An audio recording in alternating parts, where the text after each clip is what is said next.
Good morning, everyone. Welcome to reInvent. I guess I have the pleasure of saying that since this is your first session. And thank you for making it here at 8:30 on a Monday morning. Let's get started. So what you see in this picture behind you here is Alice. Alice is in Wonderland, and she's running the Red Queen's race.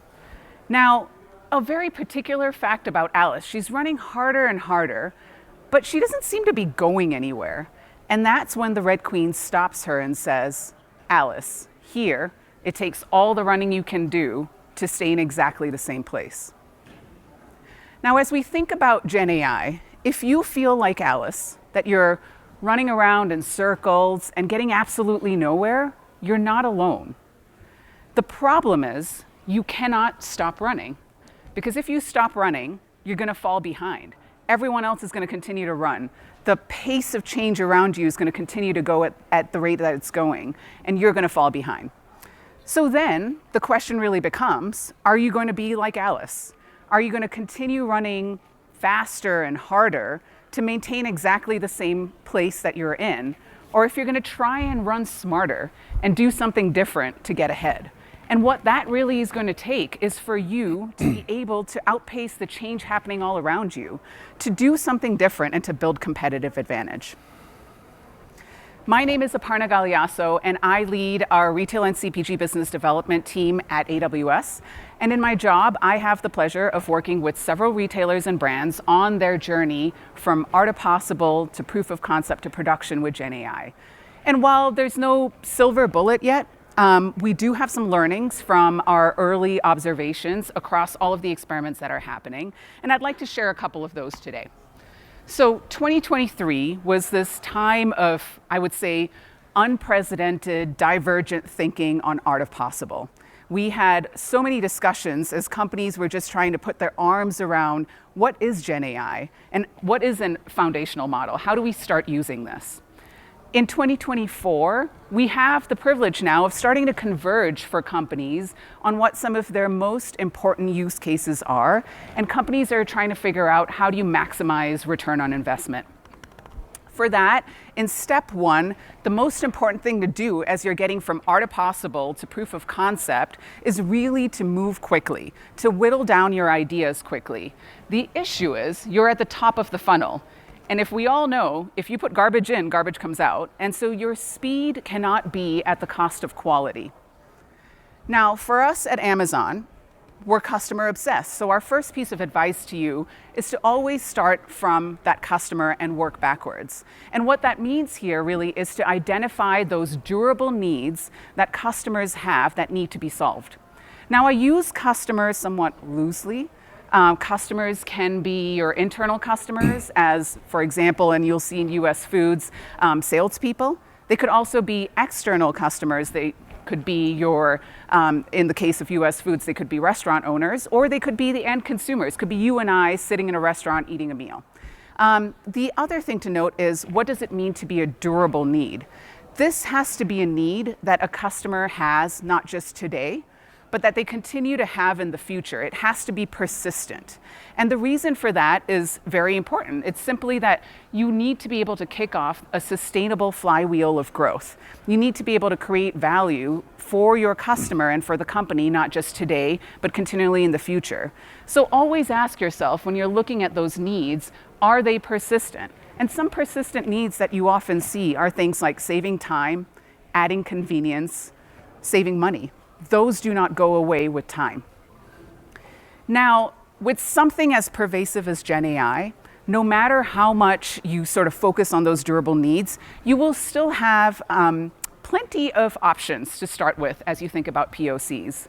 And how do you create more focus at this point? Now, very many companies have good intentions to prioritize the ideas that best serve the business. But what you really have to start to think about is, how do you create a mechanism to prioritize and apples to apples compare different ideas and see if they have merit? How do you prioritize and not peanut butter across a whole lot of experiments that can't scale? And for that, you could use any framework that's out there. There's several frameworks for looking at innovation. The one that we use a lot with our customers is the balanced breakthrough model by IDEO. And the reason for that is that, one, it focuses on 3 dimensions of an innovation: desirability, viability, and feasibility. And you start with the desirability piece being the most important. So you're going to look at whether the customer, your consumer, wants that product or wants that offering. So in this case, do salespeople need a tool that's going to help them save time? That's your focus when you're getting from art to possible to proof of concept. The other reason for choosing this framework to prioritize innovations is because that it continues to grow with you throughout the journey. So in that stage of POC to production, when you're starting to test things, that stage is all about testing feasibility. Technically, can you launch a solution in this space to solve the problem? And then when you get to scale, it's really all about figuring viability. Do you make money as a business doing this? And how do you do that at scale and maximize your investment? So it really becomes a tool for you throughout your journey to compare ideas that might be in different stages of the journey. Now, the second stage is really getting from proof of concept to production. And in that stage, you really have to, like Alice, figure out how are you going to build competitive advantage? How are you going to run smarter? And for that, our simple advice to you is customize, customize, and customize. This is all about how you take a generic application of AI and make that specific to your business. How do you go from something that's undifferentiated, indefensible, like a simple prompt and a model, to get to a simple output that's generic, and expose that to the rich insights that exist within your business to be able to create output that is very specific to creating a unique customer experience for your customers that no one else can do because they don't have your data. And so data truly becomes your differentiator and the way in which you create that competitive advantage. Now, there are 2 things about the data that Gen AI unlocks that are important. One, there is data that exists in all of our companies that we don't really surface up, that lives within silos, that doesn't connect. And so you're able to get to a richer, deeper level of insights that you might not have been able to see before. The second thing that it does, it also democratizes access to that data. So people who might not previously be able to understand the insights and look at charts are now able to more easily understand, through the use of Gen AI and different UIs, what that data really means and how to use that to drive business decisions. So we believe that data is your differentiator. And so really, if you think about successful Gen AI applications, they're merely the tip of the iceberg. And the magic and the competitive advantage is really about focusing on having strong data foundations. Now, 5 years ago, when I'd be having a conversation like this, I would very much come up and be like, well, we must all think about data as an asset. I would argue most retailers and brands now are thinking about data as an asset. The question really is about how do you then take that mentality and that mindset and start building the people, processes, and technologies within your companies to be able to build data products and support them, not just one-time investments, but ongoing investments, much like if you're a CPG, you support your products, or you think about your stores and your websites as a retailer as your assets. Now, so that's creating data as an advantage for you, but how do you make that advantage sustainable and keep it going in the long horizon? That's all about focusing on creating a culture of agile experimentation and designing for flexibility. You want to have a modular build choice so that you can switch things out as things continue to evolve. You may not always need the best, fastest, greatest version of a model to solve your problem. You might need something else. The problem might change, the use cases might change, and you want to be able to design to have that choice. Now, by no means does that mean that you should continue to, have a proliferation of tech and tools within the company to be able to support choice. But basically, you should think about designing in a way that allows for customization and ongoing changes as your business needs change. Now, the third part of the whole equation is scale. And arguably, you could say, we're still in early days with Gen AI. We don't have a lot of scale things yet, but we're getting there. And from what we've seen with our deep history of innovation in AI and ML, is that scale really is about 2 things, measuring and managing. So when you think about measuring, it's all about measuring ROI and managing that production grade AI application at scale. Now, with measuring, generally everyone knows how to set up KPIs, and that's pretty easy to do. I think the thing that people tend to forget about in all of the excitement of a Gen AI application that might be able to change the way we do work is setting a baseline. And it's very hard to measure progress when you have a moving target. So investing early to establish the KPIs and to set a baseline so that you can truly measure improvement from a business perspective with KPIs is really important to show that broader story to business stakeholders on why you're investing in a technology. So that is point one. Point two, I guess the one thing to think about with Gen AI is that it's like solving a multivariate optimization problem in which your variables are constantly evolving. Because you're not just sort of solving for something that is the most cost effective or the fastest, but you also have to think about accuracy. And the answer doesn't always need to be that I need the most accurate output. For example, if you're using a Gen AI application, as you'll hear from Dave, about having a human in the loop, then perhaps you can take a few points off accuracy and optimize for cost. So you're constantly solving this delicate balance between these variables, and that balance may continue to evolve and change over time as well. The third thing to think about with cost generally is that optimization is not a one-time experience. It's an ongoing experience. And as you're optimizing costs, the one cost that tends to actually creep up and become the biggest cost is change management. And how do you spend that money effectively? I was recently reading this report, and it's an important fact to sort of highlight that for every $1 that's being spent in Gen AI, according to this McKinsey report, $3 are being spent on change management. That's a lot of investment going into a bucket where if it's not actively managed, you're sort of racking up costs and affecting ROI without seeing results of changing the mindset within your companies around data analytics and AI. So, security is job one, and from day one you should be thinking about security, privacy, and governance within your applications.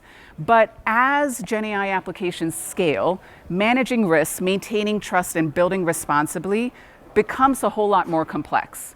And so as we've been working with customers, we've really started to crystallize what are the different dimensions of responsible AI into what you see here.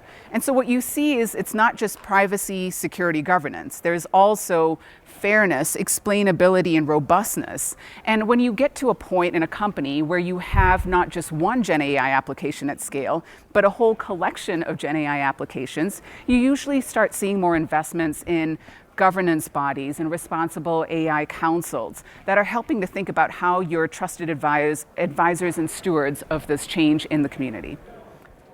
So overall, just to summarize, and then Dave will start to make it real for us, there are sort of three learnings that we've had around moving from art of possible all the way to production with Gen AI. In essence, you really have to think about it in terms of running smarter and not running just harder or faster, because that's not going to get you ahead. We already saw that. And now we'll have Dave come up and talk about how he did all three of these things, how he was able to move quickly with an identified use case with sales. He was able to customize and bring all of the assets that were available at US Foods and all of the data and expose that to salespeople. And finally, how he's currently on the journey about scaling and the learnings he's had from that. With that, Dave. Thank you, Aparna.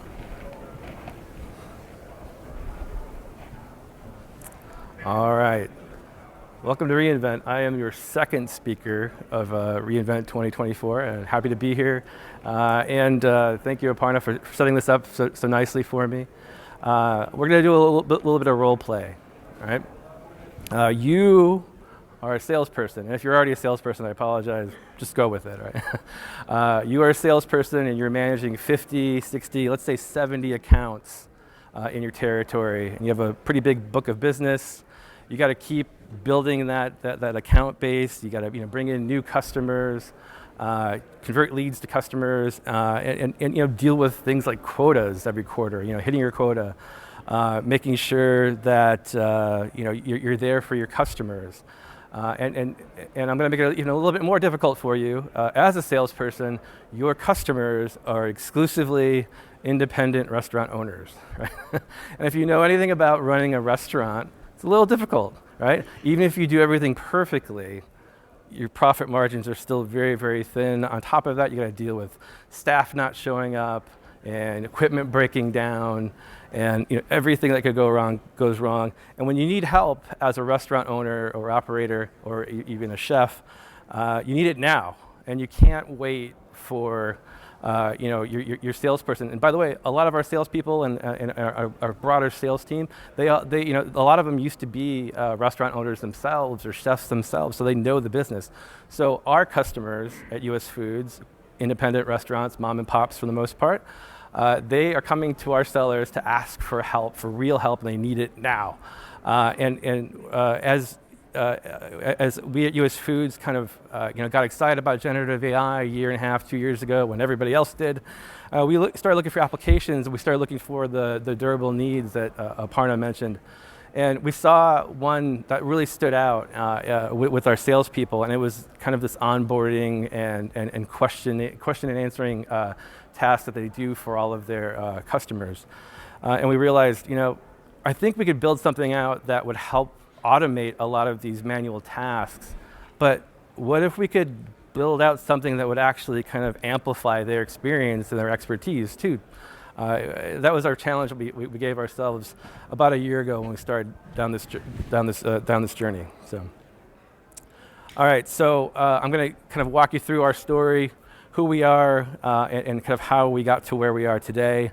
But it's really about how we took this kind of what if, this challenge, and turned it into reality.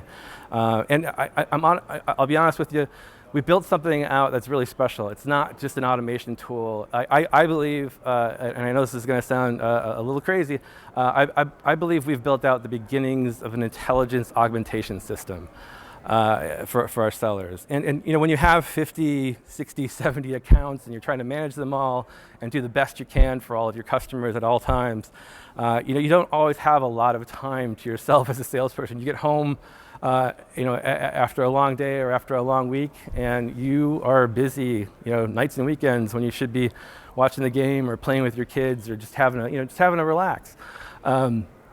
You're building out, presentations and pitches and trying to solve problems for your independent restaurant customers, right? So what we tried to build here on this kind of generative AI journey at US Foods was something that would solve a whole bunch of problems for our sellers, and we're kind of at the beginning stages of that. But we are in production.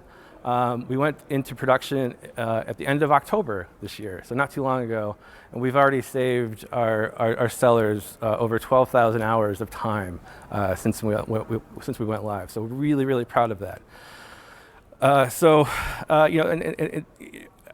During this talk, I really hope there's a couple insights, a couple nuggets. If you can all take one good thing away from this talk, from our journey and from our experience, I'll consider it a success. So thank you for joining us today.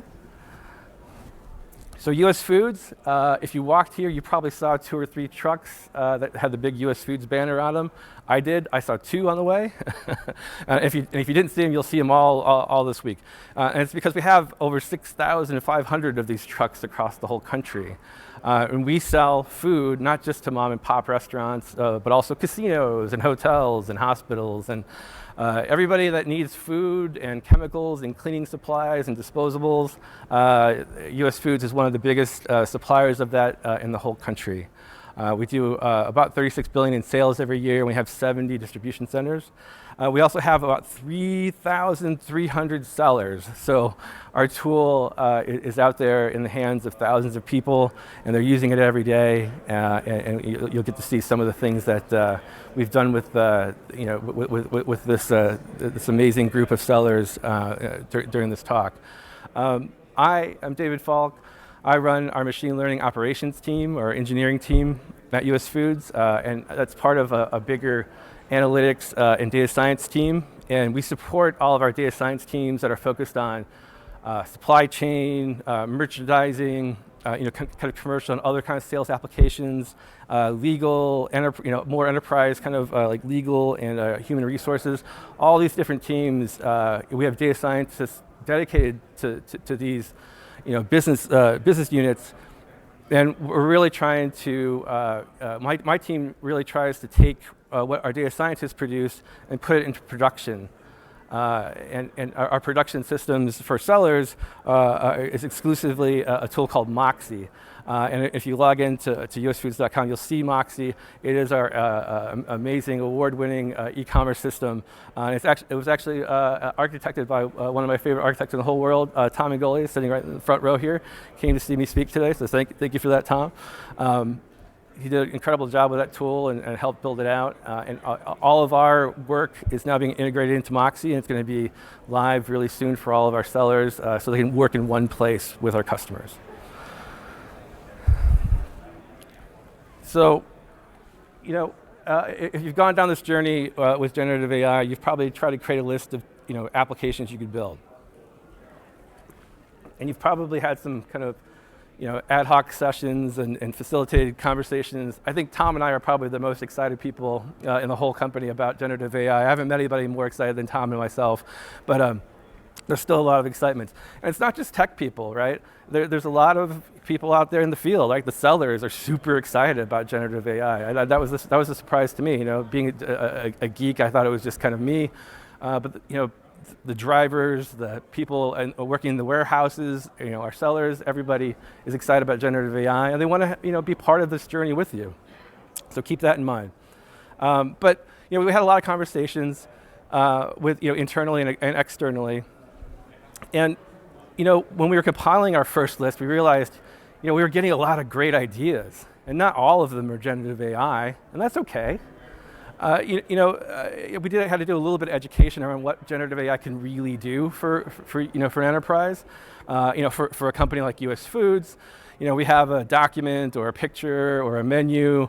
You could feed that into Claude from Anthropic, hosted in Bedrock, of course, and extract out all of the food terms if you wanted to, or you can extract out just the dairy products that are on this menu. Or sometimes you'll get documents from a customer that it doesn't use English as their first language, and the handwritten notes will be in half English, half Chinese, depending on where you are in the country. Sometimes they're in Portuguese or Spanish, and being able to kind of rewrite and translate with generative AI, great application of that. But we had this big list of applications, and some were more traditional AI or kind of just linear regression, but we ended up with a list of really solid generative AI kind of use cases. And we used a quadrant. We tried to find ones that were of high value and relatively low difficulty. Low difficulty in quotes, because we didn't really know what we were getting into a year and a half ago when we started down this journey with generative AI. But because we knew it was kind of new territory, we also tried to give ourselves a little bit longer than we would normally for a quick win kind of a use case application. And we gave ourselves 6 to 12 months. And we really tried to focus on things that we were going to custom build internally, things that could be a strategic differentiator. And it's not necessarily bad that we had things on the list that could be again, a year ago we were guessing, a lot of these, kind of generative functionality that was out there on the list. We guessed some of this could come from Salesforce.com, our CRM, or some of it could come from Microsoft or from AWS in the future. So trying to stay away from things that we guessed would come from our vendors that we were already paying for, and so that really kind of sharpened our focus. And this seems a little silly, but a year ago, this was really comforting to me. We spent a lot of time with consultants at US Foods who did a lot of amazing kind of pre-sales investments in generative AI projects and experiments with us. Some of them were great. We learned a lot, but we realized they didn't really necessarily know any more than we did at the time. And even a year later, there's still not that much of an advantage that any one company or one person has in this space. So this gave us a lot of just confidence that we could move forward and make mistakes and probably find something useful in the end. So my team, my machine learning operations team, mostly experienced, mature software engineers, DevOps engineers, and we've kind of turned into machine learning ops and engineers over the last couple of years, and really comfortable with using like AWS Code Whisperer or GitHub Copilot, and something that struck me. And I talked about this with my team, and they're like, yeah, whatever, Dave. But something that really struck me is as we were thinking out how to build or what to build with generative AI, I thought, how cool would it be to build a Copilot-like tool where our users were plugging in their information, we're giving them recommendations, they're accepting things, they're rejecting things, they're ignoring things, and they're also giving us feedback in the app in general. But how cool would it be to build something like that and really use it to provide something of value to our sellers at US Foods. So we landed on a tool or set of tools that are really focused on sales prospecting and onboarding. And you can imagine you're working with 50 to 70 independent restaurateurs. They're going to give you information in lots of different ways, right? Verbally, a lot of handwritten notes. Sometimes there's pictures. Oftentimes they'll give you a menu and say, show me something else I could put on my menu with all the things I'm already buying from you. And there's lots of information that comes to you in lots of different formats, a lot of unstructured data. So we tried to find something that would really kind of take out that time of processing all that data and matching those kind of requests and that data, that rough kind of unstructured data, to products or services that US Foods provides. And of course, so I'll just give it away now. I'm a huge AWS fanboy. I've been using AWS forever. When I started using it way back when, there were only like 6 different services from AWS, so I go way back. But when Bedrock came out, that just seemed brilliant to me. The fact that we could play, we literally played with a half dozen different models. All these models, Llama, Claude, Mistral, all these different models that are available in Bedrock are all different. They're good at different things, right? And as you build out your prompt, you have to remember that too. One prompt isn't going to work across all of these different models. But the key thing for Bedrock with me, especially in my discussions with our legal team and our Chief Information Security Office, we don't have to share anything with the model providers themselves. We don't have to give them our data. We don't have to show them our prompts. We don't have to interact with them in any real way. So that made us feel a little bit safer to move forward into the generative AI world with Bedrock. And I'll just say something felt really familiar when we first dove into generative AI. We're getting feedback and we're getting responses back from these models, and it's because my team, and these are really the only 2 advantages that my team had. I think as we approached this project. One was we were big time users of Mechanical Turk. We've been using Mechanical Turk for years to pull kind of external information off the web and turn it into signals that our sellers could use out in the field. And that was way back in the day. But we were comfortable with the fact that we would ask a question of Mechanical Turk, and if you don't know what Mechanical Turk is, it's amazing. It's almost 20 years old, believe it or not. And it was an internal project that was released to the world. It became one of the first crowdsourcing platforms out there. And you can basically ask a question of real people, real humans, using an API. And so we would do that. We would ask questions about a menu or a particular chef or some kind of information about something out that would help one of our customers or one of our salespeople kind of put together a pitch. We would ask a question 3 or 5 times, and you don't always get the same answer back 3 or 5 times. You might get Out of 3, 2 people might give you the correct price for the lasagna, right? And the third one is just something else, right? Something completely random. And so we felt really comfortable as we were moving into the space of generative AI and getting kind of like a non-deterministic answer back. It felt really comfortable. And the other crowd that I think gave us a big advantage of is our sales team. Because we've spent so much time with our sales teams building applications with them, we knew who to go to show kind of proof of concepts and experiments to, and they would give us very quick and very honest feedback, very honest feedback. So I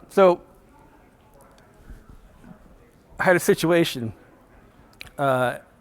this past January, at the end of January this past year, so January 2024.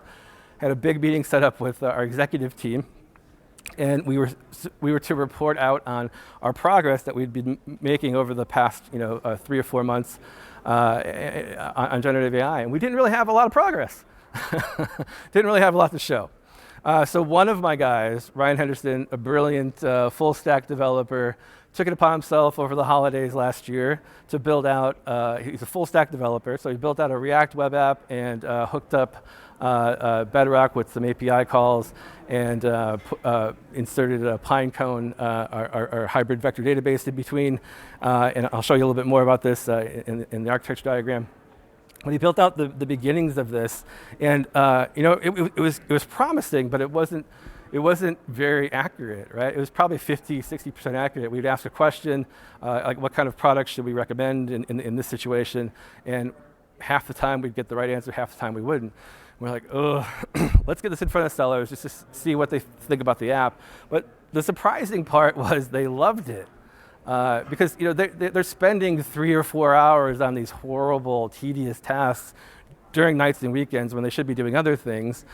Any time savings was a godsend to them. So I think that's probably my biggest takeaway this whole talk, and you feel free to leave right after I say this. Don't worry about the inaccuracy, right? Get it in front of users, get their feedback, and the accuracy will come later, I promise you, with the right feedback and with the right honest feedback. And we got some executive level investment based on that excitement from our sellers and kind of showing this. So Ryan saved the day for us and put us on the road to creating a pilot, which we started in the spring, June timeframe, and we ran through October when we went to production with this app. But we tested with a lot of salespeople. We tested with our Lake Michigan area first, so like Chicagoland area and Wisconsin, and we did that on purpose because we had great relationships with those folks. Because US Foods is based in Rosemont. I'm outside Chicago, so my team and I could go and really interact with our salespeople, face to face, and really get their kind of like body language and facial expressions as they're using the app. And that was kind of key. And we kept expanding the pilot out west and in the southeast, got lots of great feedback, and we saw how other teams and other locations, other geographies were using the tool. Gained a lot of really interesting feedback from all of that. But the really cool thing was, we have sellers that have been selling food for US Foods for 25, 30, even 32 years. And they took to this tool, which really surprised me. Usually we roll out a tool and the seller's like, yeah, that's nice, Dave, go away, right? But we rolled this out, it's saving time, and we had the best change champions in the world. These folks that have been around forever, they know everybody, they know everything, and they're recommending to the other sellers that they should use this tool, which was amazing. Right? Not something we could expect or even hope for, but it happened.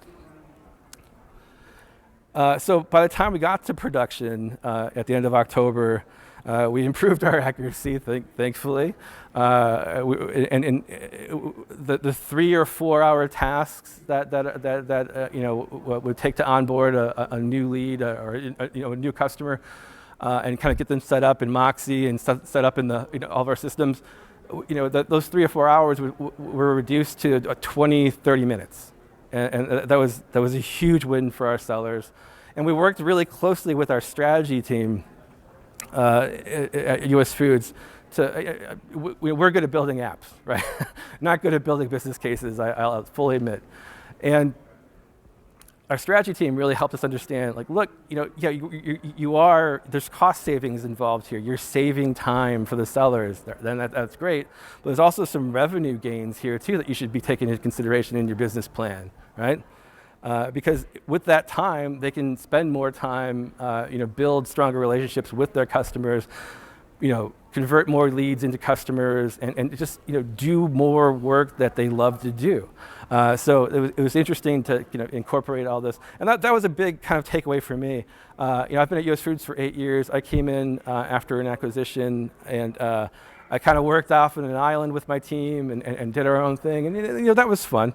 And we built some interesting things, but this project in particular, we worked hand in glove with Tom and the digital team, with CISO office, with our legal team, with our strategy team, and it's been a fantastic journey. We're all really excited about generative AI, and we're all excited about kind of how this tool's rolling out and how it could be applied to other use cases within the company. So very, very exciting. All right, so our technical deep dive.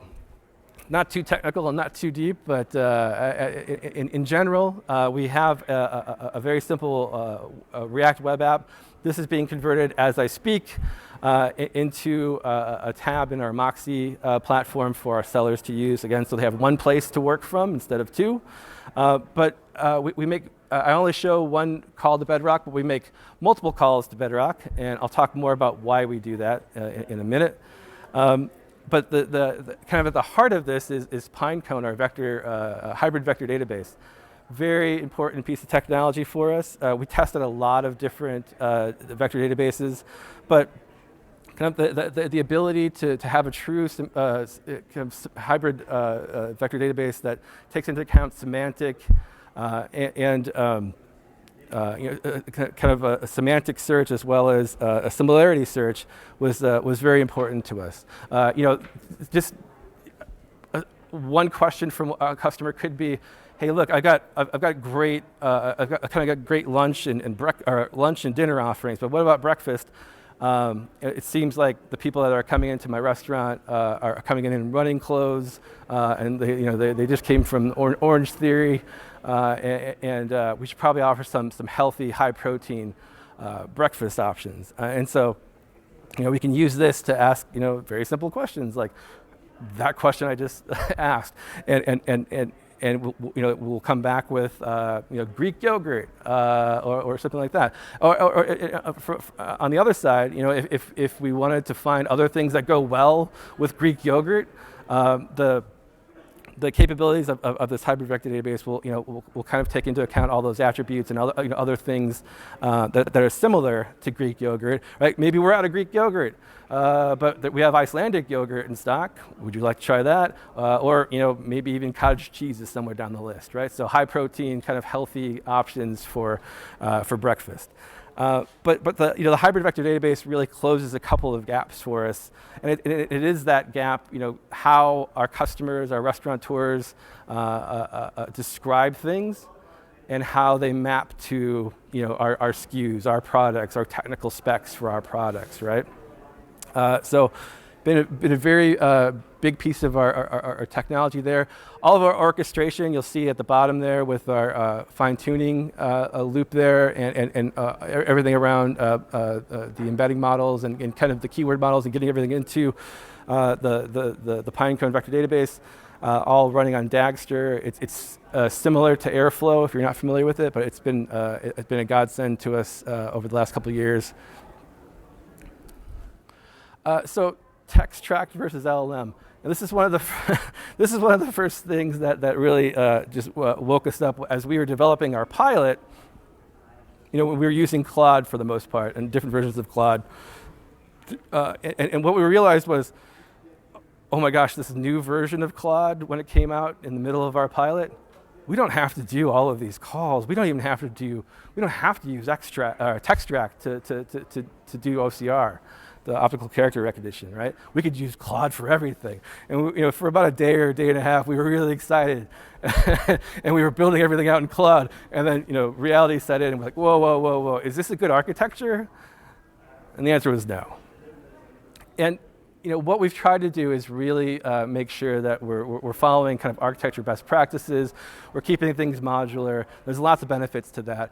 So we went back to Textract, and we felt more comfortable because we've been using Textract forever. It's easily integratable into every other AWS service and everything else known to man, and it's purpose-built for that. And who knows what the next version of Claude will do to their OCR, right? So if you're dependent on Claude's OCR being an amazing tool, and something changes in the next version, what are you going to do? So having things modular and swappable is kind of the name of the game for this tool. And our caching game, we put in place to save money, right? Bedrock is great, but it's not free. And if you're calling expensive models multiple times and you don't have to, you might want to put some kind of caching layer in between, right?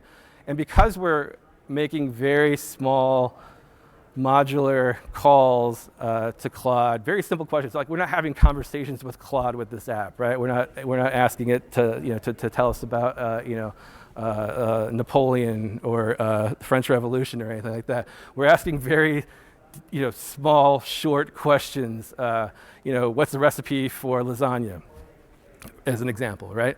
And once we have that recipe for lasagna, we don't necessarily have to ask Claude again, right? Unless they got it totally wrong, right? And that's what the feedback loop on the bottom is for. But once we realized that we could use caching to save costs, there's a lot of other benefits of caching, right? There's redundancy. Sometimes there's a hiccup, right? Bedrock or any kind of service goes down, and if you have things in your cache, you have enough things in your cache, your app might not even wobble at all until the API comes back. So, and the other thing that's really interesting about this caching layer is it provides for data analytics capabilities, right? We can look at this data and even compare the data in the cache with a new version of the answers for a new version of Claude when it comes out, right? So there's a lot of things we can do with this data, including tweaking it here and there, right? We found a couple of great use cases where we get good answers from Claude, but might need a little bit of a nudge until we can get back through the training cycle and kind of shore things up. But getting into the cache and being able to kind of tweak things is very handy. So lots of flexibility, lots of options when you put a cache in front of your LLM.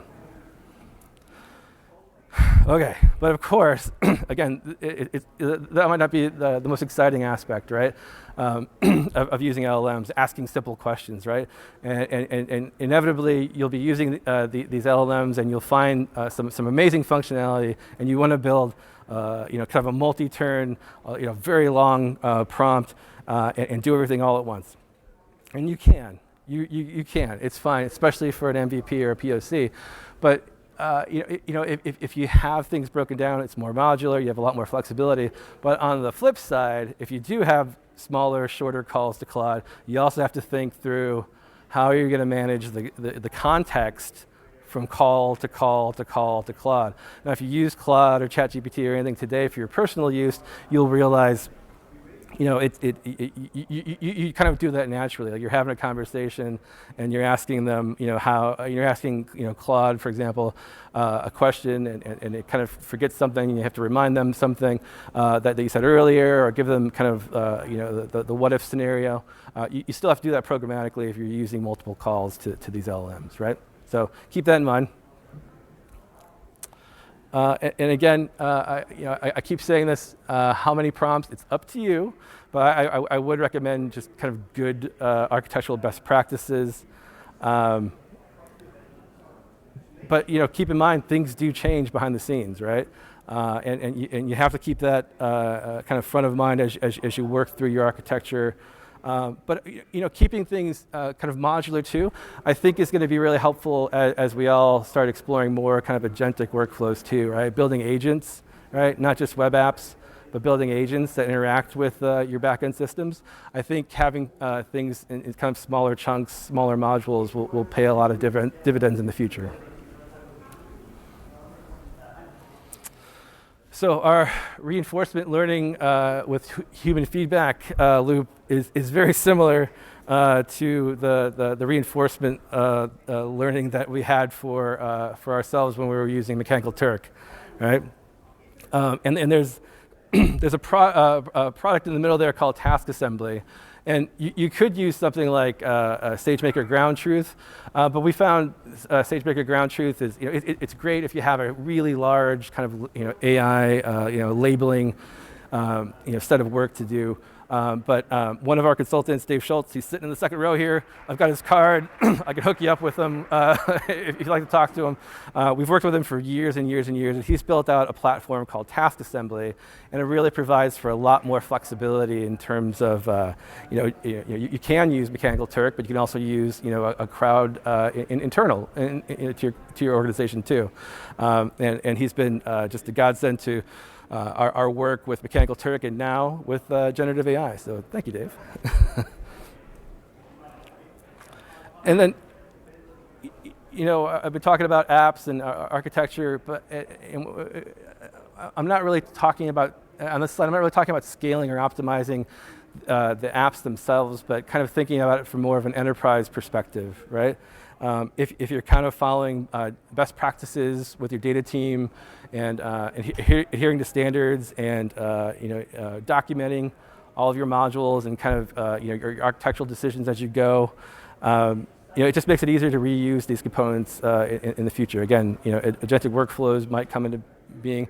We've got a couple of projects at US Foods that are already looking at our modules and thinking about plugging them in for completely different use cases we never imagined before. So, and also make sure you're keeping track of all of the metrics behind the scenes. You want to make sure that you're all the value that's coming out of your apps using generative AI, you're getting credit for that.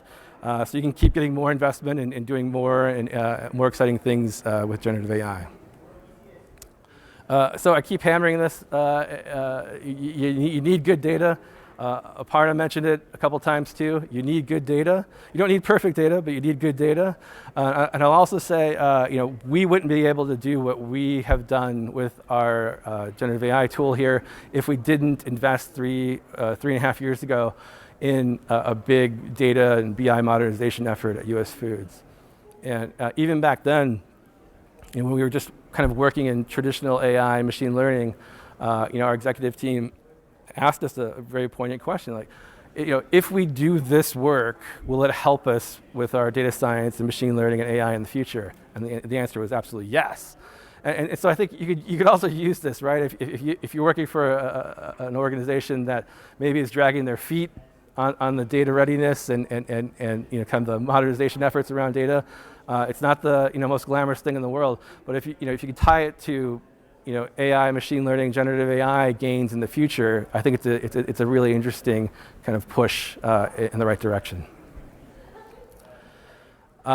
Step 0 for us, even before we did anything, we didn't write any code before I went to the legal team. And to my surprise, our legal team was more than happy for us to experiment with generative AI as long as we weren't giving away any secrets. And they were great partners. Other great partners include our Chief Information Security Officer. She was already working on kind of the ground rules and all of the things that we should be thinking about as an enterprise and using generative AI. And again, the fact that we weren't giving away any of our data or any of our prompts or any of our IP and using Bedrock to kind of shield ourselves from all of that went a long way. All right, I mentioned love Bedrock. It's not free, so if you can get some caching in place, that's great. Keep in mind too, all of the different models, like Claude's got Opus and Sonnet and Haiku. They all cost differently, right? Opus most expensive, Haiku least expensive.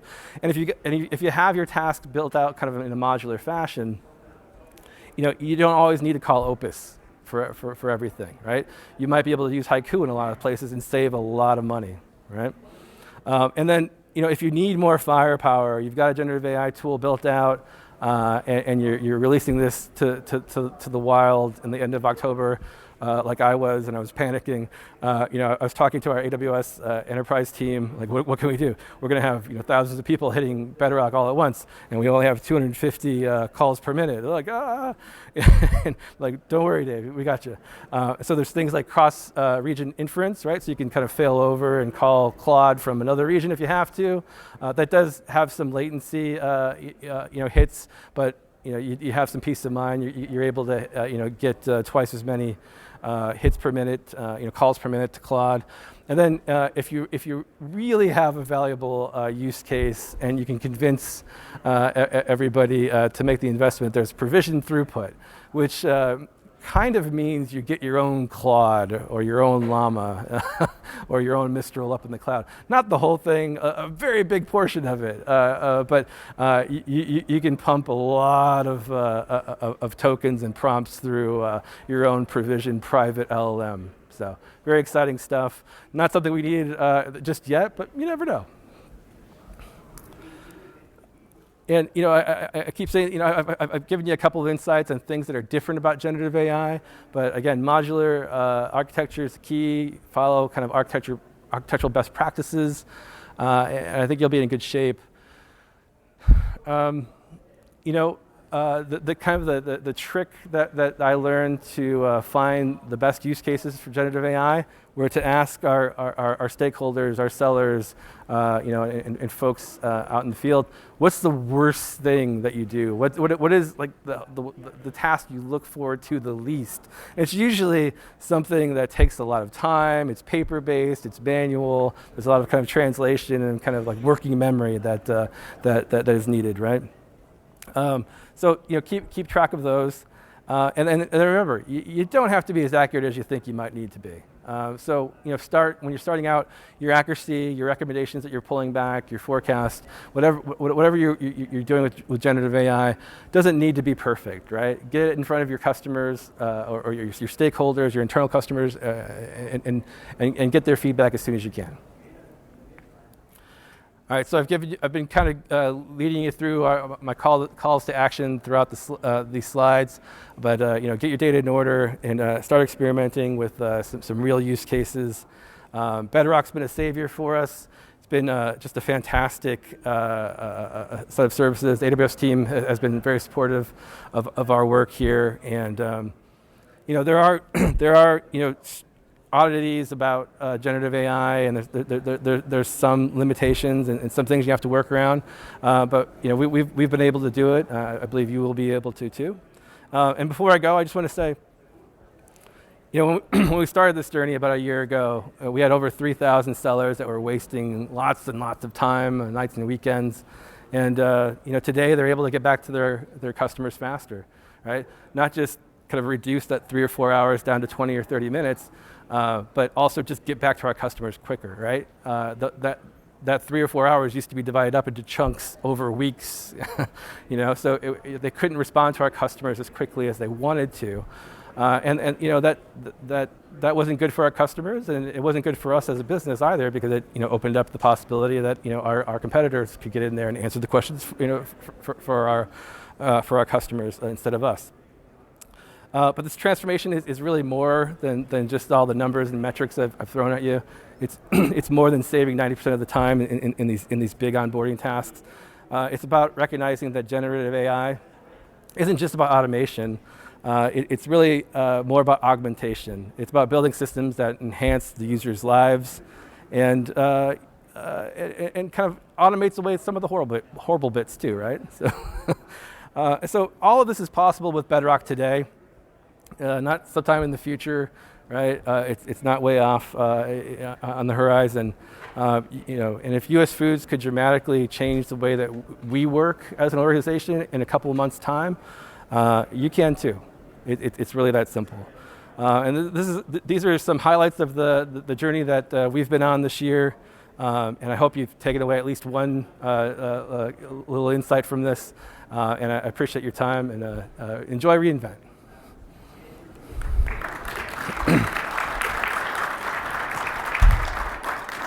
Thanks everyone for sticking it out. And since we are on Monday morning first thing, we have a whole week of things ahead of us. We just wanted to share a couple more, especially if you're interested in retail and CPG, some of the other sessions that you can access and go to.